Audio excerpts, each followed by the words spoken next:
Welcome to the last episode of our Ome Love for Real. Grabe, kung inabutan mo to last episode na to, congrats sa'yo. Maraming salamat for staying for the love. Today, samahan niyo ako kasi hindi ko alam kung ipupush ko ba tong balak kong gawin na to. Ay, gising na ako, pero sobrang puwet ko kagabi. Oo, kasi pinag-isipan ko talaga ng mabuti ito. Kasi nga, ayoko naghahatid ng mga tao sa naghahatid ng mga tao sa, for example, sa terminal, ganyan. Kasi, hello, I hate goodbyes. Kahit sino man sa friends, sa family, ganyan. Ako nasipang ko agad-agad. Pero, oh my God. Nag-isipan ko talaga to. Nag-isipan ko ng mabuti to kung pupunta ba ako sa airport. Ayun, ilang beses ko nabanggit. Parang nahihiya naman ako na kung ilang beses ko binanggit. Kasi hindi ko gagawin. Parang, diba? Parang paasa naman. So, ayan. I think pupunta ako. Pupunta ako kasi maaga pa naman. Alas 2 yung flight niya. Tapos, meron na akong Java, si Aprang. Hey, shout out sa'yo, Aprang. Ayan, wait lang ako, may muta pa ako. Sabi niya, papunta pa lang siya. Papunta pa lang ngayon si Kevin sa airport. Oh my God. Tell us, Sergi. Sana maabutan ko pa, ha? Oh my God. Bismillah, maligo na ako. Let's go. Gusto ko lang talagang ihatid si Kevin kasi alam ko kasi na walang masyadong maghahatid sa kanya. Hindi pwede yung mga relatives niya at ang ibang friends niya hindi rin pwede. So kahit man lang kahit ako lang yung nandoon, parang feeling ko naman makakabawas na yun sa lungkot na mararamdaman niya pag sakay na ng eroplano. Kakaligo ko. Feeling ko yun na yung plano niya. Yan yung eroplano niya, feel ko. Wala na. Hindi natin naabutan. Feeling ko wala na. Kung hindi natin siya maabutan, na lang. At least we tried. Tsaka siguro hindi meant to be naihatid kasi baka malungkot. Pero gusto siya makita. Try lang natin. Try. Habol tayo. 2:55 na daw ang flight niya. Salamat sa mga nag-update sa aking friends. I love you. Melbs. Ayun na, nakasakay na kami at sobrang kinakabahan ako kasi sobrang late na namin. Alas 9 or alas 10. Alas 9. Dapat nandun na ako pero alas 11 na sis. Ang haling tapat na. So pumunta ako doon ng alas 11.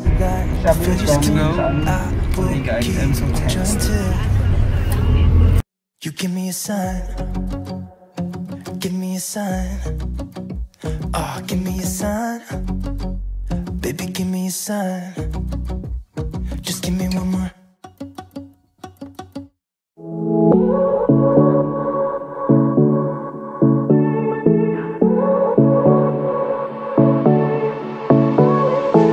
I won't make it easy for you now.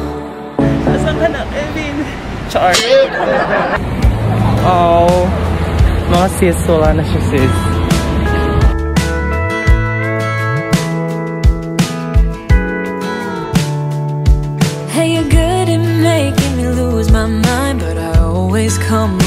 Nakapasok na siya sa airport, sa loob ng airport, at hindi ko alam kung makakalabas pa siya.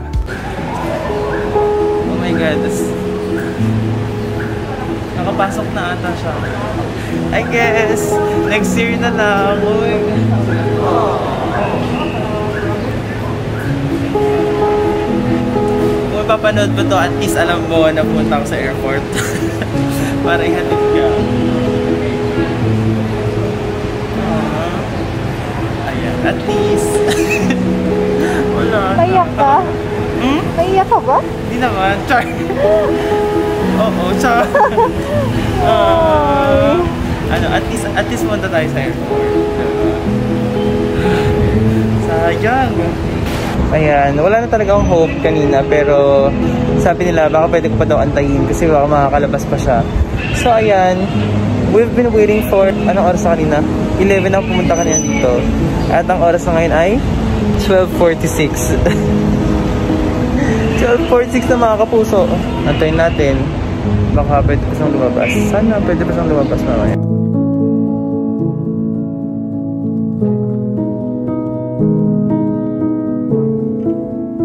So I waited there until 2 PM. So compute mo yun na 3 hours ako sa labas ng airport.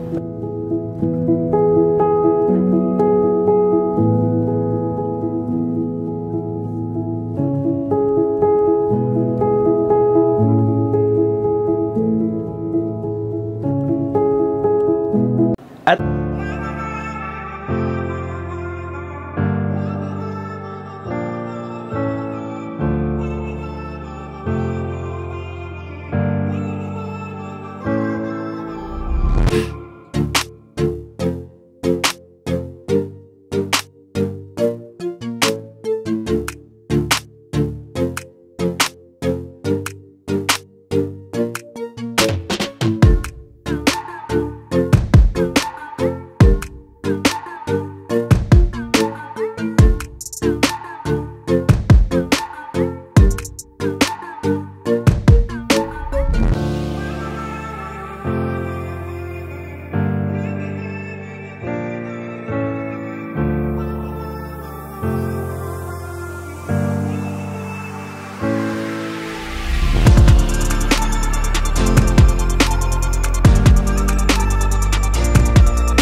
ano siya? Wala ka nakasama? Wait lang nga, mamaya na lang guys. Anong oras na? 12. Kailangan kong mag-check-in. Naka-check-in na? Okay na. Eh, ba't may malala ka pa? Magbo-boarding na lang kami. Kasi nagkatid sa'yo dito. Umalis na sila. O inaantay ka ba? Umalis na. Kanina pa. Dito tayo. Kaya ka ba rin dyan? Saan ka dyan nagpunta? Oo, kanito. Eh kasi, alam mo ba? Pagkain kasi na sa synergy ko. Hello! I'm with Kevin. Ang lakas naman. Pumunta pa talaga dito para makita ko. Galing QC. Let's figure out where the road goes. Nakapag-check-in na ako. Tapos anong oras flight mo? 2:50. 2:50 yung alis namin. Okay lang mo ba? Akala ko hindi na kita makikita. You can say I lost my mind. I will keep on holding my head At thank you sa pagpunta. Of course. Of course. Kasi ano, Akala ko nga magkakasama kayo. Hindi, ako lang kasi malapit. Ay, hindi, ako lang nag-effort. naman, very bold. Saka, syempre, dapat, hindi kita nasalubong. Mahatid man lang ka ba? Diba, thank you sa effort. From cliffs so high, trusting our wings to fly. Iiyak. Iiyak? Hindi ka na iiyak. So, okay ka naman? I'm happy. You're happy. Nag-enjoy talaga ako. Kami din, nag-enjoy kami. Sobrang nantay namin. Siyempre, babalik naman ako dito. Hindi naman natin yung last. At least madami kong babaulin sa Vegas, diba? Kasi wala kang pasalubong. Okay lang. Wala kang pabaon. Nagmamadali kami na ate. Kasi akala nyo Oo. Akala na yun, hindi ka na. Kasi nga sabi ko, nagka-problema nga. Alam mo ba, pinest ako ulit. Dito? Oo. Kanina lang? Negative naman. Tapos?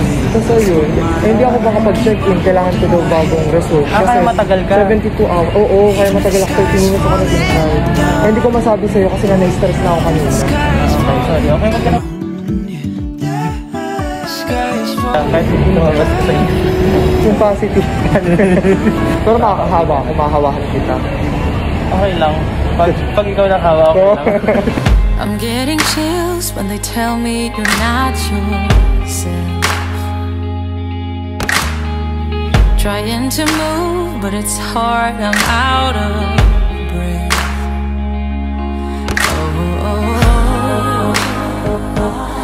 Nothing belongs to you in life. Ang dami kong hindi nasabi sa kanya, pero I hope yung hug na yon was enough to make him feel that I care and to make him feel that the unsaid things, pinaghandaan ko talagang sabihin sa kanya pero hindi ko talaga nasabi. I hope the hug was enough to make him feel I care for him.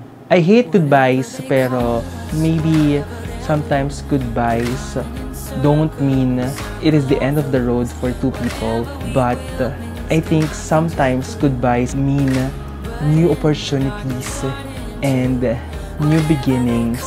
And even though we said goodbyes, kasama sa goodbye ko ang mga katagang see you again and I will wait for you.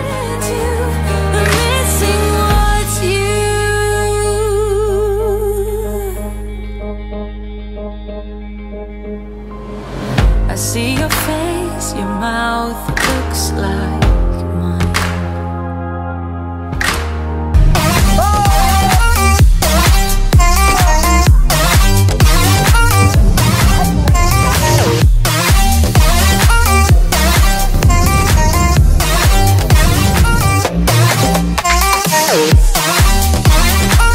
So I'm coming home to you.